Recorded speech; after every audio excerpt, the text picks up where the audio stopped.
OK pour ça. Donc maintenant, on va voir extends. Donc on peut supprimer tout ça, tac, une fois qu'on l'a vu. N'hésitez pas à prendre des notes, et cetera, à garder tout ça sur même un bloc-notes ou un fichier, séparé, si vous avez envie d'exemples, et cetera. Au pire, vous pouvez regarder, les vidéos de toute façon, re-regarder.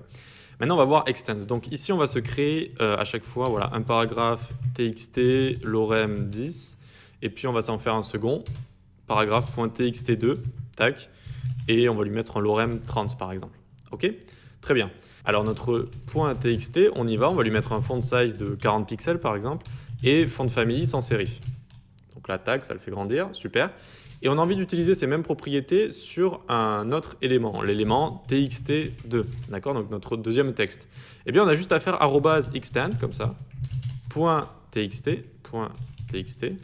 tac, et donc regardez, ça lui donne directement les mêmes propriétés avec les mêmes valeurs. Donc ça peut être assez intéressant dans certains cas d'utiliser ceci. Et donc dans notre style CSS, regardez, ça écrit tout simplement avec la virgule, c'est-à-dire que ça applique ces propriétés à nos deux éléments ici. Voilà.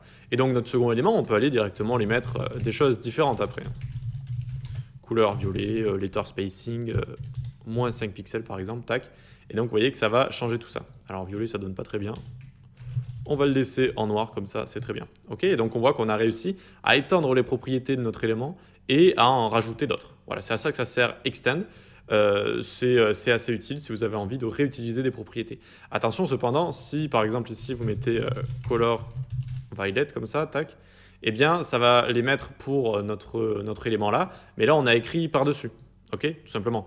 À la base ça les a donnés aux deux, mais vu qu'on a écrit couleur noire, eh bien on est venu passer au-dessus, vu qu'on l'a écrit après, vous savez, dans la cascade CSS, ce qui est écrit après, eh bien, l'emporte sur ce qui est écrit avant, si ce sont des éléments au même niveau, si ce sont des sélecteurs au même niveau dans leur spécificité.